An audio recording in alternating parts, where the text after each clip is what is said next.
Hello guys, আসসালামু আলাইকুম। এসে পড়েছে আমাদের পার্ট 3 নিয়ে। আজকের গল্পের যেই থাম্বনেল থেকে বুঝে গিয়েছো গল্পের নাম কি। গল্পের নাম হলো মেজর সাহেব। আশা করি তোমাদের কাছে গল্পটি অনেক ভালো লাগতেছে। হ্যাঁ গাইস, গল্প তো শুরু করা যাক না? ওকে, গল্প শুরু করা যাক। মাঝে পেরিয়ে যায় কয়েকদিন। বাসায় আবহাওয়া এখন অস্বাভাবিক রকম ঠান্ডা হয়ে আছে। রিদা এমন ঠান্ডা আবহাওয়া দেখে আরো ভয়ে আছে।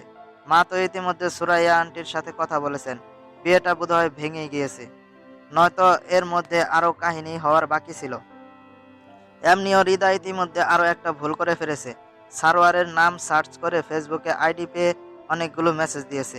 একটাও সোজা মেসেজ না, সব উল্টাপাল্টা মেসেজ পাঠিয়েছে। তবে সবচেয়ে রাগের কাহিনীটা তখন ঘটেছে যখন সারোয়ার মেসেজ সিন করে একটারও উত্তর উত্তর দেয়নি। একটাই উত্তর দিয়েছে।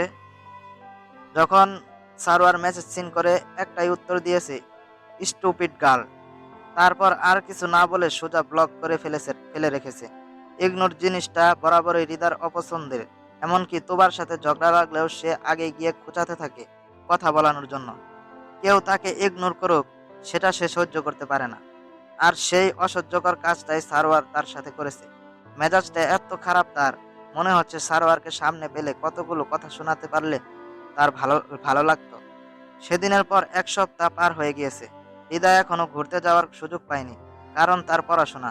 সে বর্তমানে জাতীয় ভার্সিটির আন্ডার একটা কলেজে অনার্স করছে। প্রথম বর্ষ শেষ করে দ্বিতীয় বর্ষে উঠেছে। হঠাৎই ইনকোর্সের ডেট পড়ায় তার ঘুরতে যাওয়া আটকে যায়। তাই সপ্তাহখানেকের মাঝে পড়াশোনায় ডুবে যেতে হয়েছিল। শুনেছে জাতীয় ভার্সিটির পড়লে তেমন পড়াশোনা করতে হয় না, শুধু পরীক্ষার আগে একটু পড়লেই হয়। সেই পদ্ধতি অবলম্বন করতে গিয়ে প্রথম বর্ষে একটা বড়সড় বাস উপহার পেয়েছে। তাই এবার একটু মন দিয়ে পড়ে ইনকোর্স দিল।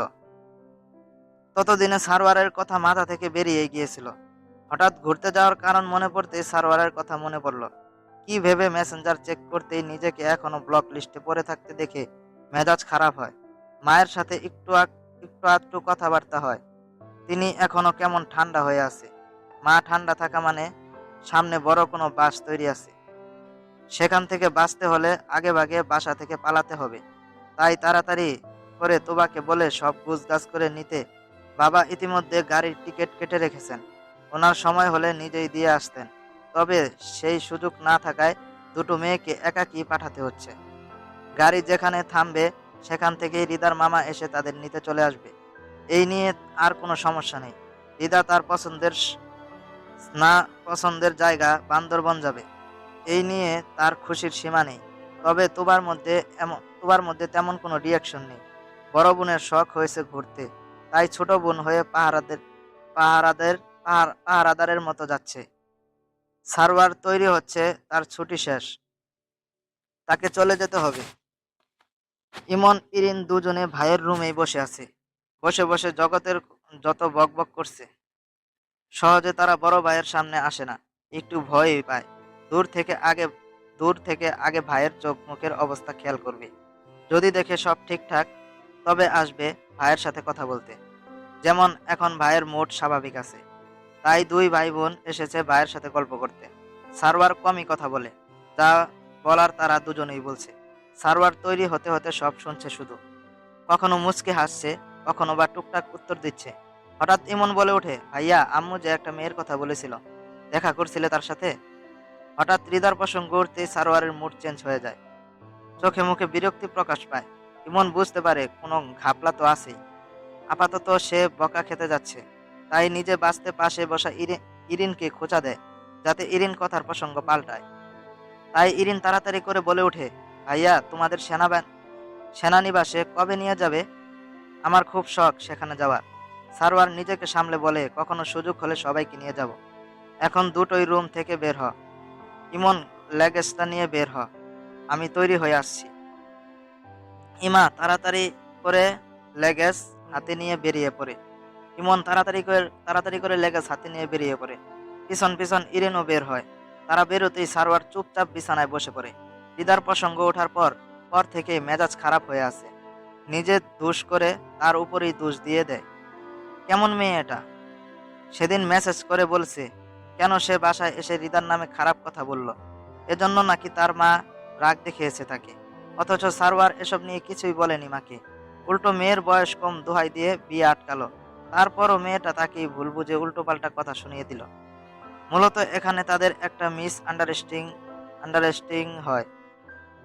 হৃদার মা তার সাথে রাগ দেখানোয় সে ভাবছে সারোয়ার হয়তো কিছু বলেছে, নয়তো সাধারণত একটা বিয়ের প্রসঙ্গ নিয়ে নৌসিন বেগমের রাগ দেখানোর কোনো মানেই ছিল না। সামান্য বিষয় নিয়ে দুজন অপরিচিত মানুষের মধ্যে এক মারাত্মক ভুল বোঝাবুঝি সৃষ্টি হলো। সেই ভুল বোঝাবুঝি দুটো অপরিচিত মানুষকে আরো দূরত্বে ঠেলে দিল। বান্দরবান আর্মি ক্যাম্প, পাহাড়ের গা ঘেঁষে তৈরি করা সেনা ক্যাম্পটা বরাবরের মতো ব্যস্ত। চারপাশে সবুজের সমারোহ চারপাশে সবুজের সমারোহ সৌন্দর্য মণ্ডিত করেছে। চারপাশে ঘন সবুজ জঙ্গল, উঁচু নিচু পাহাড় আর আঁকাবাঁকা রাস্তা, সব মিলিয়ে জায়গাটা যেন প্রকৃতির আড়ালেই লুকিয়ে আছে। ভেতরের কুয়াশার দূরের পাহাড়গুলো অস্পষ্ট ছাড়ার মতো দেখায়। বাতাসে ভেজা মাটির গন্ধ, সাথে গাছের পাতার সুবাস। এখানকার প্রকৃতি প্রতিটি ঋতুতে এক এক সময় এক এক রূপে ধরা দেয়। ক্যাম্পের পাশে একটা সরু ছোট ঝর্ণার ধারা বয়ে গেছে। বর্ষাকালে ঝর্ণাটার ফুলে ফেপে ওঠে। পাথরের গায়ে আছড়ে পড়া পানির শব্দে চারপাশ মুখরিত হয়ে থাকে। বান্দরবন এরিয়ায় বেশ কয়েকটি টুরিস্ট স্পট রয়েছে, তাই এখানকার টুরিস্টদের আনাগোনা রয়েছে। পাশাপাশি রয়েছে তাদের নিরাপত্তা দেওয়ার জন্য কঠোর ব্যবস্থা। প্রতিটি টুরিস্ট স্পটেই সেনাদের অবস্থান রয়েছে, যে কোনো অনাকাঙ্ক্ষিত মুহূর্ত যেন তৈরি না হয় তার জন্য তারা সর্বদা সতর্ক থাকে। বান্দরবন এরিয়াটা যেমন সুন্দরবন তেমনই ভয়াবহ যেমন সুন্দর তেমনই ভয়াবহ। কাছাকাছি বর্ডার এরিয়া বলে নানা রকম অবৈধ ব্যবসাও চলে। সেসব রোধে সেসব রোধ করার ব্যবস্থাও নেওয়া হচ্ছে। তবুও অসাধু ব্যবসায়ীরা বিভিন্ন পন্থা অবলম্বন করে নিজেদের কার্য হাসিল করার চেষ্টায় সর্বদা সুযোগ খুঁজে। কিছুদিন ধরে এখানকার আশেপাশের এলাকা কিছু মিসিং রিপোর্ট পাওয়া যাচ্ছে। ধারণা করা হচ্ছে কোনো পাচারকারী সংগঠনের কাজ এটা। ফোর্সের লোকেরা যথাসাধ্য চেষ্টা করছে পরিস্থিতি নিয়ন্ত্রণে রাখতে। বর্ডার এলাকায় বিজিবি ফোর্স কড়াকড়ি করা হয়েছে, কারণ এখানকার চোরা কারবারির একটাই পথ, সেটা বর্ডার সংলগ্ন সংলগ্ন ক্যাম্পাসের বাহিরটা যতটা শান্ত দেখায়, ভেতরটা ততটাই ব্যস্ত। পেরেড গ্রাউন্ডে সেনাদের কোলাহল, কোথাও ফিজিক্যাল ট্রেনিং, কোথাও অস্ত্র চেক, কোথাও বা টাইল দলের প্রস্তুতি। সারওয়ার ক্যাম্পে ঢুকে নিজের ইউনিটের দিকে হাঁটছিল। চোখে মুখে ক্লান্তি স্পষ্ট হয়ে ধরা দিচ্ছে। টানা 10 দিনের ছুটির রেশ বুঝি এখনো কাটেনি, তবে দায়িত্বে ঢুকলেই সব আবার ঠিক হয়ে যাবে। তখন সব ক্লান্তি দূর হয়ে চেহারার কঠোরতা, দৃঢ়তা চলে আসবে। ক্যাম্পের একপাশে অপারেশন রুম রয়েছে। এখানে সকল প্রকার অপারেশনের পূর্ব প্রস্তুতি নেওয়া হয়। ভেতর দেয়ালের গায়ে ঝোলানো কিছু ম্যাপ দেখা যায়, সেখানে বিভিন্ন জায়গার লাল দাগে বৃত্ত আঁকা, মানে এই জায়গাগুলো সীমান্ত ঘেঁষি পাহাড়ি এলাকা। স্থানগুলো অবৈধ ব্যবসায়ীদের জন্য ব্যবসার প্রধান পথ। যত অবৈধ কাজকর্ম সব এসব রাস্তা দিয়ে পরিচালিত হয়। ডিউটি অফিসার সংক্ষিপ্তভাবে জানায়, গত 3 দিনে আশেপাশের এলাকায় 3টি মিসিং রিপোর্ট পাওয়া গেছে। 3 জনই পর্যটক নারী ছিলেন, যার ফলে বিষয়টা মারাত্মক হয়ে দাঁড়িয়েছে। পুলিশ ফোর্সরা এ বিষয়ে তদন্ত করছে। প্রাথমিক কোনো নারী পাচারকারী সংগঠনের কাজই মনে হচ্ছে। ধারণা করা হচ্ছে আজকে রাতের মধ্যে বড়সড় কোনো চালান দেওয়ার চেষ্টা করবে তারা। সার্ভার ম্যাপের দিকে তাকিয়ে কিছুক্ষণ এ ধরনের রিপোর্ট নতুন না, তবে সংখ্যাটা স্বাভাবিক। তার উপর পর্যটক ছিলেন ওরা। বিজিবির করা পাহারা ভেতরেও কেউ খুব সূক্ষ্মভাবে নিজেদের কাজ চালিয়ে যাচ্ছে, এটাই সবচেয়ে বিপজ্জনক। সারওয়ার নিজের ডিউটির কথা জেনে নিয়ে নিজ কোয়ার্টারের দিকে এগিয়ে যায়। এখন গিয়ে ফ্রেশ হয়ে একটু রেস্ট নিবে, তারপর সময় মতো নিজের ডিউটিতে মনোনিবেশ করতে হবে। হৃদা তুবা 2 বোন তৈরি হয়ে বসে আছে। বাবা একটু বাইরে গিয়েছেন, বাবা আসলেই তাদের নিয়ে ঘুরতে বেরিয়ে পড়বে। এই প্রথমবারের মতো 2 বোন একাকী একটু দূরবর্তী কোনো স্থানে যাচ্ছেন। দুজনের মাঝে বেশ এক্সাইটমেন্ট দুজনের মাঝে বেশ এক্সাইটমেন্ট কাজ করছে। এসব নিয়েই দু বোন গুজুর গুজুর করছে। নৌসিন বেগম নিজের ভাই ভাবির জন্য কিছু খাবার তৈরি করে দিচ্ছেন। সেলিম ইসলাম ওনার ছোট ভাই। ভাইটা ওনার হাতের খাবার বেশ পছন্দ করে। মেয়ে দুটোকে যখন পাঠাচ্ছেই, তাই যতটুকু পারছে কিছু সাথে দিয়ে দিচ্ছে। তাছাড়া সেলিম সাহেবেরও বউ অনেক ভালো মানুষ। রিদা তুবাকে অনেক আদর করে। সেখানে থাকলে মেয়ে দুটো ভালোই থাকবে, তাই তিনি কোনো আপত্তি করেনি। রিদা মায়ের কাছে এগিয়ে আসে, পিছন থেকে মাকে জড়িয়ে ধরে বলে, রাগ কমেছে আপনার মাতা যান? নৌসিন বেগম মনে মনে হাসলেও উপরে কোনো জবাব দেন না। রিদা মুখ ফুলিয়ে বলে, ও আম্মা যান, একটু কথা বলেন মেয়েটার সাথে। মেয়েটা যে আপনার বকা শোনার জন্য অধীর আগ্রহ করে বসে আছে। নৌসিন বেগম পিছনে ঘুরে মেয়ের কান টেনে বলেন, বকা খাওয়ার মতো কাজ করিস বলেই তো বকা খাস। রিদা ফিসফিসিয়ে বলে, আসতে বলো, তুবা শুনলে ঝামেলা শুরু করবে। আমি তো তোমাদের বেশি আদরের, তাই একটু বেশি দুষ্টুমি করি। যাচ্ছিস ভালো কথা, ভদ্র মেয়ের মতো থাকবি, মামির সাথে থাকবি, আর ছোটটাকে দেখে রাখবি। এখন কিন্তু তুবা তোর দায়িত্বে থাকবে, সাবধানে থাকবি দুজনে। রিদা মিষ্টি হেসে বলে, ওকে আম্মা যান, যেভাবে যাচ্ছি সেভাবেই ফেরত আসবো, নো টেনশন। আর সেখানকার ছবি তুলে আনবো, পরে তোমাকে দেখাবো। পাহাড়ি এলাকাগুলো অনেক সুন্দর হয়। পাহাড়ে যাস না একা একা, মামার কাছে থাকিস। বড় হয়েছিস তো, লাফালাফি করিস না। পারলে ছোটটাকে দেখে দেখে শিখ কিভাবে শান্ত থাকতে হয়। তখনই পেছন থেকে তুবা একটু গলা খাকরি দেয়। দিদা চোখ কুচকে পেছনে তাকাতেই তুবা নিজেকে নিয়ে একটু ভাব দেখায়, কারণ মা তার প্রশংসা করেছে। মূলত তুবা যতই শান্ত থাকুক না কেন, রুমে গেলেই তার রূপ প্রকাশ পায়। হৃদার সাথে যত দুষ্টুমি তার। দুজনেই মারামারি শুরু করলে, মা লাঠি নিয়ে আসলে তুবা অসহায় ভঙ্গিতে বসে পড়বে। তারপর যা যাওয়ার হৃদার উপর দিয়ে যাবে। তাদের দু বোনের বয়সের ডিফারেন্ট বেশি না, মাত্র 2 বছরের মতো ব্যবধান। তাই তাদের মধ্যে মিল যেমন, তেমন মারামারিও বেশি চলে। পাশাপাশি চলে তুলনা, কে কার থেকে বেশি কি করতে পারে। কবির ইসলাম বাহির থেকে কিছু হালকা পাতলা খাবার কিনে এনেছেন, মেয়ে দুটো যাতে চলার পথে কিছু খেতে পারেন। মেয়ে দুটোকে একাকী পাঠাতে মন সায় দিচ্ছে না তাদের দুজনের কারোরই। তবে বড় মেয়েটা এমনিতেই একটু প্রেসারে আছে, আবার ছোটটার পরীক্ষা আসছে সামনে। এর আগে একটু মাইন্ড ফ্রেশ করে আসা ভালো হবে, সেসব ভেবেই সিদ্ধান্ত নেওয়া।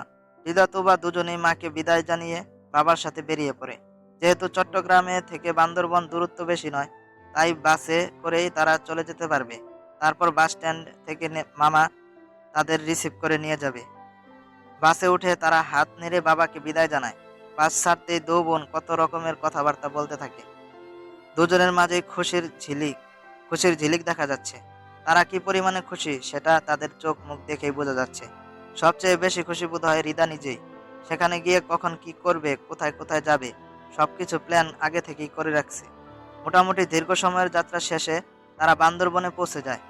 বাস বাস থেকে নামতেই কিছু দূরে মামাকে দাঁড়িয়ে থাকতে দেখে দুবোনই দৌড়ে মামার কাছে চলে যায়। তাদের দুজনকে দেখে সেলিম সাহেবও খুশি হন। মেয়ে দুটোকে তিনি নিজের মেয়ের থেকে কোনো অংশে কম দেখেন না। ওনার ছোট ছেলেটাও তাদের জন্য পাগল। তুবা মামাকে বলে, ও মামু, রাজনকে আনলে না কেন? বাসায় তো যাচ্ছিস, বিচ্ছুটাকে সাথে আনলে সামলানো কষ্টকর হয়ে পড়তো রে। মামার সাথে তারা কথা বলতে বলতে এগোতে থাকে। বাস স্ট্যান্ড থেকে স্থানীয় গাড়ি করে তারা মামার বাসার দিকে যেতে থাকে। পথিমধ্যে হৃদা মুগ্ধ হয়ে আশেপাশের প্রকৃতি দেখতে থাকে। আঁকাবাঁকা সরু পাহাড়ির রাস্তায় চারপাশ সবুজ গাছের সমারোহ তাকে মুগ্ধ করেছে। এতক্ষণ আসার পথে সে বকবক করলেও এখন যে প্রকৃতির সৌন্দর্য দেখতে ব্যস্ত। তখনই তাদের গাড়ির পাশ দিয়ে একটা সেনাবাহিনীর গাড়ি যেতে দেখে হৃদার হঠাৎই সারোয়ারের কথা মনে পড়ে। সেই লোকটাও তো আর্মির মেজর পদে আছেন, ওনার পোস্টিং কোথায় হয়েছে? এসব তো হৃদার জানাই হয়নি। আগেই ওনার পরিচয় পেয়েই হৃদা যা তা কাহিনী করেছে, বিয়েটা ভাঙলো। অথচ লোকটার পরিচয় সম্পর্কে সে কিছুই জানে না। মায়ের কথা মনে পড়ল, মা তো বলেছিল সবাই তো খারাপ হয় না। হৃদাও এটা বিশ্বাস করে। সে জীবনে একটা সেনা সদস্যের খারাপ হওয়ার কথা শুনেই তো বাকিদের জাজ করতে পারে না। হয়তো সারওয়ার সাহেব বাকিদের মতো না, উনি হয়তো ভালো মনের একজন মানুষ। কিন্তু একজন মানুষকে দেখলেই তো আর চরিত্র সম্পর্কে অবগত হওয়া যায় না। তেমন হলে কেউ বিয়ের পরেও ঠকে যেত না। হৃদা বিয়ের পরবর্তী স্বামী স্ত্রীর সম্পর্কটাকে অনেক সম্মান করে। বিয়ের পরবর্তী মুহূর্তের কোনো এক খারাপ ঘটনা শুনলে তার মনটা খারাপ হয়ে যায়। হৃদা চায় বিয়ের পরে সর্বদা স্বামীর পাশে থেকে স্বামীর সেবা করবে। কিন্তু আর্মিতে থাকা মানুষগুলো দেশ সেবা করতে গিয়ে মাঝে মাঝে নিজেদের পরিবারকে ভুলে যায়। তেমন হলে হৃদা তো আর টেনশনে জীবন কাটাতে পারবে না। তার ভয় ভয় হয় খুব। সেখানে সে একটা সুখী সংসারের চিন্তা করে, সেখানে স্বামীকে নিয়ে টেনশনে থাকা তার জন্য খুবই কষ্টের। বিকাল পেরোতেই তারা মামার বাসায় পৌঁছে যায়। মামার বাসাটা খুব সুন্দর একটা জায়গায়। বাসার বারান্দায় দাঁড়ালে দাঁড়ালে অনেক দূর পর্যন্ত প্রকৃতির সৌন্দর্য পর্যবেক্ষণ করা যায়। হৃদার মনে হচ্ছে এখানে বসে সে এক কাপ কফি হাতে নিয়ে সারাদিন বাহিরের দিকে তাকিয়ে কাটিয়ে দিতে পারবে। এমন একটা জায়গা তার স্থায়ী বাসস্থান হতে পারলে ভালো হতো। তার বিয়েটা এখানকার কারো সাথে হলেই বোধহয় ভালো হবে। সে তার স্বামীকে নিয়ে এখানে সারা জীবন কাটিয়ে দিতে পারবে। মামাকে বলতে হবে এখানকার কাউকে তার পাত্র হিসাবে নির্বাচন করতে। ধ্যাত, এসব তো লজ্জার কথা। নিজের বিয়ের কথা কি কাউকে বলা যায় নাকি? আর্মি পেশা তার পছন্দ না। তবে সে যদি এখানকার কোনো আর্মি পার্সনকেও পেয়ে যায় তবে কোনো সমস্যা নেই। আর্মি পেশার মানুষগুলো নাকি আনরোমান্টিক হয়, সেটা ব্যাপার না। এমন একটা জায়গা হলে তেমন আনরোমান্টিক স্বামী নিয়েই সে সারা জীবন পার করে দিতেও দ্বিধা করবে না। হ্যাঁ গাইস, আজকের পর্ব এই পর্যন্তই। আশা করি আপনাদের কাছে গল্পটা ভালো লাগছে। অবশ্যই লাইক কমেন্ট শেয়ার করবেন। যারা যারা দেখেন নাই পুরো গল্পটা দেখবেন। অবশ্যই আমি জানি আপনাদের কাছে ভালো লাগবে। লাইক করবেন আর পরবর্তী পার্টের জন্য অবশ্যই অপেক্ষা করবেন। আর বেশি বেশি লাইক করবেন। এই এর মধ্যে আমি 200 লাইক চাই। অবশ্যই 200 লাইক পুরা করে দেবেন আর সাবস্ক্রাইব অবশ্যই করে দেবেন। ঠিক আছে, আজকের মতো বিদায় নিচ্ছি। আল্লাহ হাফিজ।